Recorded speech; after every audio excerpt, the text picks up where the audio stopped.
हाय दोस्तों, अस्सलाम वालेकुम। Welcome to my reaction channel. आइए देखते हैं, मुफ्ती सलमान अंजारी साहब का एक नया बयान आया है, मुहर्रम कैसे मनाएं। देखते हैं क्या कहते हैं वो। मिलते हैं वीडियो के एंड में। कहता हूँ हम मुहर्रम के आते ही 10 मजालिस सजाते हैं, ज़िक्र इमाम हुसैन के नाम पर, ज़िक्र शुहदाए करबला के नाम पर। ये कोई नई बात नहीं है, बरसों से ये रीत चल रही है और हमारे मशाइख, हमारे उलमा, असलाफ सबों ने सुनाया और हम तक मुंतकिल किया। हम भी सुना रहे हैं, अपने बच्चों को मुंतकिल कर रहे हैं। कल ये हमारे बच्चे इस मिंबर पर बैठेंगे और यही तज़किरे सुनाएंगे। लेकिन एक बात मैं आपसे कहता हूँ, लोग हमसे ये कहते हैं कि हर साल ये वाक़यात, हर साल ये करबला के तज़किरे क्यों सुनाए जाते हैं।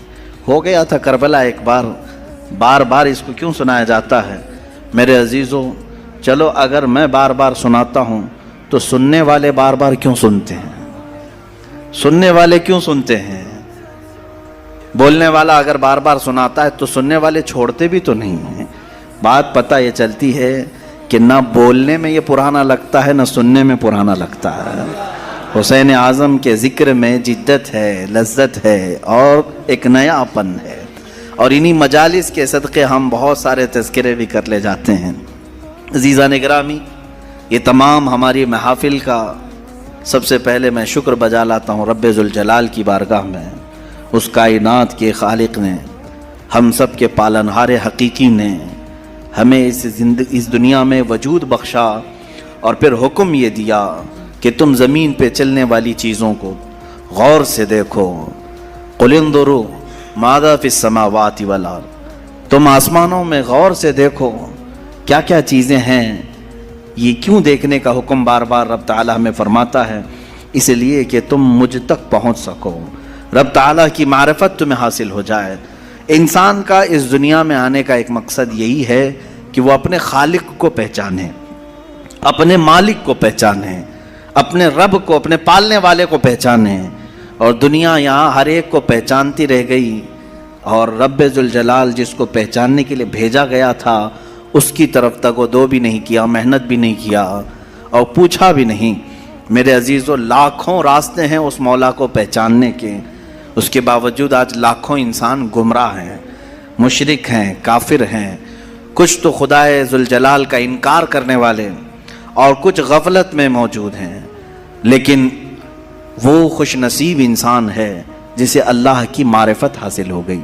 रब ताला ने अपनी तरफ उसे रास्ता दे दिया और वो अपने मालिक को पहचाना और अपने सर को महफूज रखा सिर्फ उसी बारगाह में झुकाने के लिए। वो दुनिया का अजीम इंसान है, वो दुनिया का खुश नसीब इंसान है। बाकी सब जो भोले भटके हैं, रास्ता भटके हुए हैं, उनके लिए हमें कहा गया कि तुम उन्हें सीधे रास्ते की तरफ बुलाओ। आज से हमारी ये मजालिस इसी ज़िम्न में भी होंगी कि हम उन भोले भटकों को दावत देने के लिए बैठे हैं जो अपने रब को पहचानने से और रब के ताला के अहकाम से बगावत कर के फिर रहे हैं।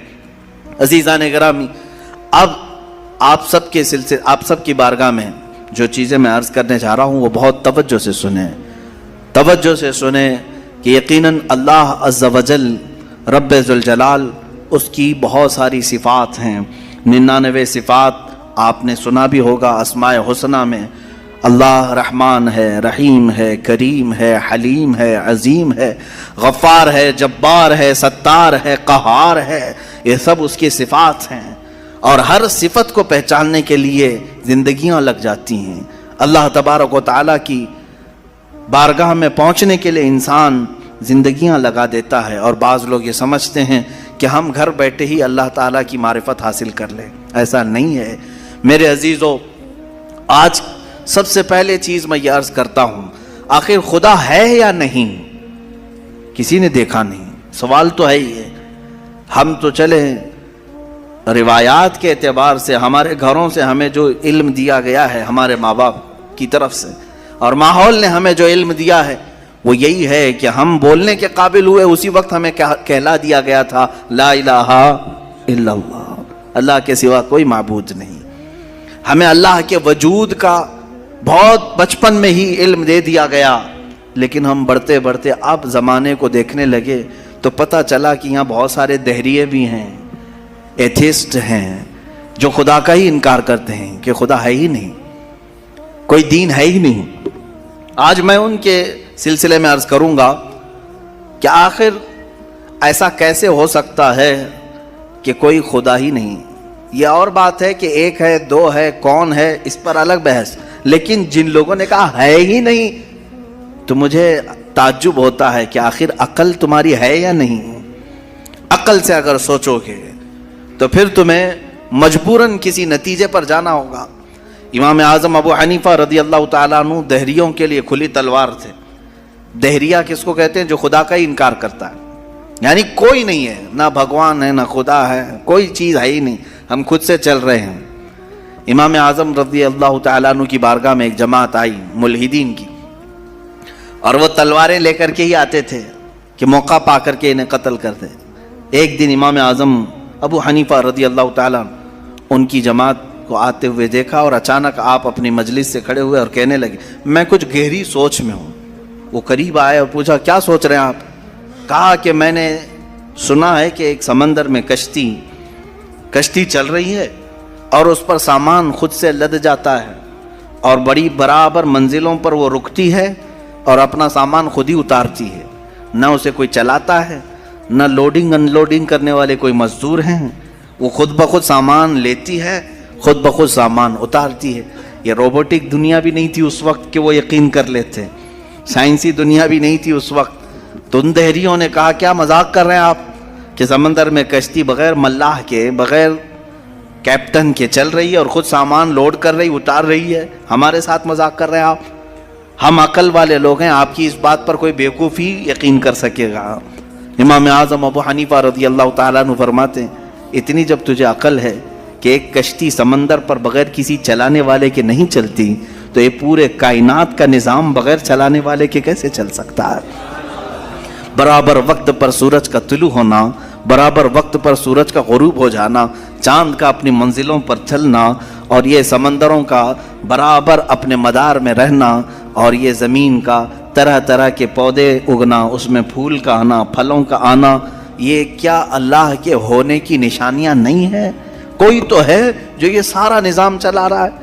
हाँ, तुम ये कह सकते हो कि मशीनें हम चला रहे हैं, पंखे हम चला रहे हैं, लाइट हम चला रहे हैं, चलाओ दुनिया की सारी मशीनें चलाओ, लेकिन मैं अगर एक फील्ड में आऊँ, उन दहरियों से पूछता हूँ। इमाम शाफी रहमतुल्लाह अलैह ने क्या जवाब दिया? मैं चारों इमामों की बात बता देता हूँ। चारों इमामों ने रब्बे ज़ुल जलाल के वजूद के मुतालिक क्या क्या कहा है।